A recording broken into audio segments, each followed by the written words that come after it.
tuan-tuan dan puan-puan, salah satu ciri utama teknik Nabi adalah teknik Nabi ni sifatnya bertentangan dengan akal biasa kita, bertentangan dengan common sense kita.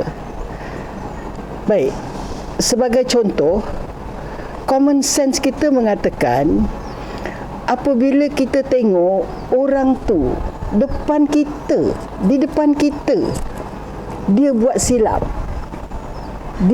dia buat salah, dia buat benda yang berdosa, akal kita akan mengatakan kita kenalah beritahu dia yang dia buat tu salah, tak boleh, haram, berdosa. Tetapi tuan-tuan, dalam banyak kes kajian yang kita buat, Nabi tak tegur pun orang yang terang-terang melakukan kesilapan yang berat. Tapi Nabi diam saja, tak tegur. Ini bertentangan dengan akal biasa kita lah. Kerana akal kita mengatakan kalau kita tak tegur, dia tak tahu. Kalau dia tak tahu, nanti dia buat lagi kesilapan macam itu, sedangkan kesilapan itu berat.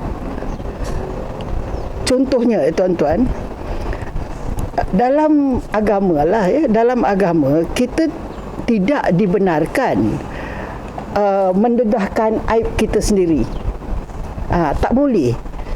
Kita tak boleh cakap saya dulu bodoh, saya pernah buat begitu, saya pernah begini, tak boleh. Dedahkan aib sendiri pun tak boleh. Dedahkan aib orang lain apatah lagi tak boleh. Tetapi dalam kes teknik Nabi, kita dah jumpa sahih hadis yang sahih di mana Nabi nampak orang tu buat benda yang salah, cakap benda yang salah, tapi Nabi diam saja, Nabi tak tegur. Jadi ini bertentangan dengan akal biasa kita. Dan kita anggap kalau kita tak buat, kita tak tegur dia, nanti kita pula yang berdosa. Itu akal kita lah, logik kita ni, common sense kita. Kita nampak dia buat salah, kalau kita tak tegur, kita rasa kita bersalah, kita yang berdosa. Mengapa kita tak tegur? Nanti di akhirat nanti kita kena jawab. Kamu nampak dia buat perkara salah, kenapa tak tegur? Sehingga dia buat lagi kesilapan itu. Baik, tuan-tuan dan puan-puan, ini bukan berlaku pada satu peristiwa sahaja. Ini berlaku dalam banyak peristiwa. Nabi tak tegur orang yang buat salah. Yang terkenal dalam peristiwa Safwan bangun lambat. Jadi dalam peristiwa ini ada seorang lelaki bernama Safwan. Isterinya pernah bawa Safwan jumpa Nabi. Pergi jumpa Nabi, ini dilaporkan dalam hadis. Dan isterinya beritahu Nabi, Safwan ni ada satu perangai, iaitu dia tak pernah bangun pagi awal. Dia bangun pagi selepas matahari terbit. Bermakna dia solat subuh, tapi solat subuh gajah. Baik, dalam peristiwa isteri Safwan bawa suaminya jumpa Nabi, beritahu Nabi suaminya tu begitu, tak pernah bangun pagi awal. Safwan membela diri. Safwan beritahu Nabi, Safwan kata, berkenaan dengan apa yang diberitahu tentang saya bangun lambat, sebenarnya saya datang daripada keluarga yang sentiasa bangun lambat. Keluarga saya jenis yang bangun selepas matahari terbit. Selesai Safwan beritahu perkara itu, Nabi cakap, apabila kamu bangun, solatlah wahai Safwan. Itu yang Nabi cakap kepada Safwan. Apabila kamu bangun, solatlah wahai Safwan. Baik, tuan-tuan dan puan-puan, Nabi nampak isteri Safwan melakukan kesalahan, iaitu isteri Safwan mendedahkan aib suaminya yang bangun selepas matahari terbit. Safwan mendedahkan aib familinya yang mereka itu jenis orang yang bangun pagi selepas matahari terbit. Jadi perbuatan mendedahkan aib suami kepada orang lain, mendedahkan aib family kepada orang lain, itu kesalahan yang serius, sangat serius.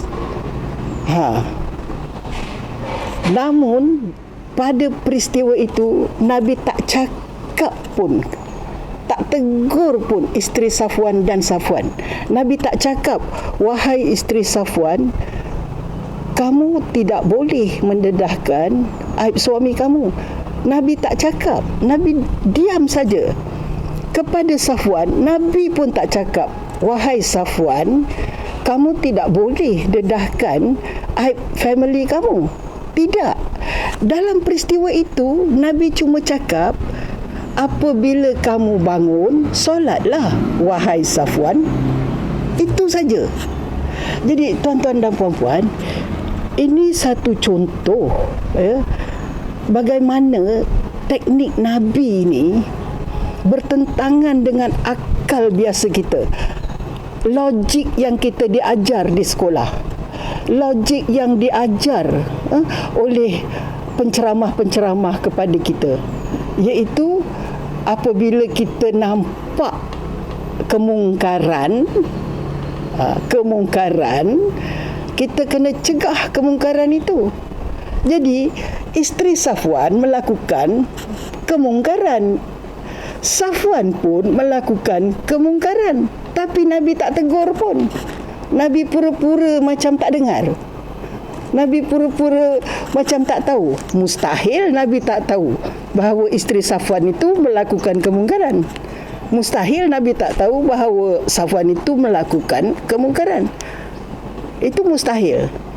Baik, tuan-tuan dan puan-puan, dalam kajian yang kumpulan kami lakukan, kita tengok konteks peristiwa Safwan bangun lambat ini. Safwan itu ditarik oleh isterinya. Isterinya tu tarik Safwan pergi berjumpa Nabi. Dan dilaporkan oleh perawi hadis. Bermakna kalau Nabi ada di situ, perawi pun ada di situ, bermakna ada orang-orang lain di situ. Bermakna ada tu sahabat-sahabat Nabi di situ waktu itu. Jadi kita nampak di sini mengapa Nabi tak tegur isteri Safwan. Mengapa Nabi tak tegur Safwan yang melakukan kesalahan yang serius itu? Kerana ada orang-orang lain. Perawi pun ada di situ. Jadi tuan-tuan dan puan-puan, Nabi tidak menegur kesalahan orang yang kesalahan itu dilakukan di depan orang-orang lain. Seandainya Nabi menegur isteri Safwan dengan berkata, wahai isteri Safwan, bertaubatlah kamu. Kamu sebagai isteri, kamu tidak boleh mendedahkan aib kamu. Sudahlah pula isteri Safwan yang aib. Sudahlah, bermakna Nabi mendedahkan aib isteri Safwan di halayak ramai. Begitu juga seandainya Nabi menegur Safwan, wahai Safwan, kamu tak boleh salah, berdosa, haram mendedahkan aib keluarga kamu kepada orang lain. Jadi kita nampak bahawa isu menegur orang yang melakukan kesalahan, melakukan dosa, melakukan benda haram di halayak ini bukan hanya isu mencegah kemungkaran. Ini isu kita melakukan kemungkaran kerana hendak mencegah kemungkaran. Jadi prinsip itu tidak boleh. Nabi dah tunjukkan. Kalau dengan menegur kemungkaran, kita juga melakukan kemungkaran, itu Nabi tak buat. Kita tidak boleh mencegah kemungkaran dengan menggunakan kemungkaran. Jadi suruh orang tutup aib, tetapi kita sendiri dedahkan aib orang itu. Itu tidak boleh. Jadi artinya perbuatan kita menegur-negur orang atas nama nak niat baik, niat nak tengok orang tu jangan ulang kesilapannya, ini kita perlu berhati-hati. Akal biasa kita, common sense kita mengatakan kena tegur. Kalau tidak, dia ulang lagi, dia buat lagi. Kalau tidak, kita bersalah sebab tak tegur. Itu kita kena berhati-hati. Kita tegur apabila tidak ada orang sama sekali di situ. Tidak ada orang. Jadi artinya maruahnya tidak jatuh di hadapan orang lain. Jadi di sini tuan-tuan, hasil kajian kami, kumpulan pengkaji hadis psikologi ini, hasil kajian kami mendapati menjaga maruah orang adalah lebih utama daripada menegur kesilapan orang itu.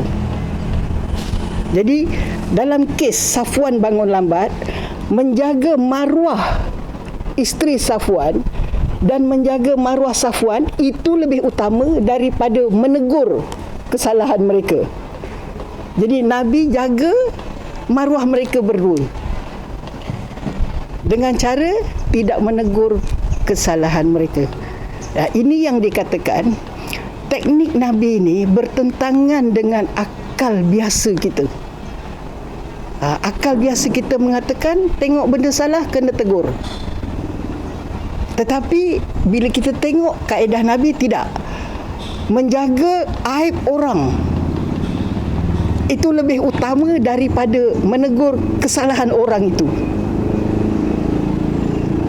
Baik, ini adalah salah satu contoh saja, tuan-tuan. Ada banyak lagi contoh-contoh lain di mana Nabi tidak menegur kesalahan yang dibuat oleh sahabat-sahabat Nabi sendiri. Sahabat Nabi buat silap depan Nabi, Nabi diam sahaja. Mengapa? Kerana ada prinsip, dan prinsip itu adalah menjaga air muka orang lebih utama dari menegur kesilapan orang itu. Sekian, terima kasih.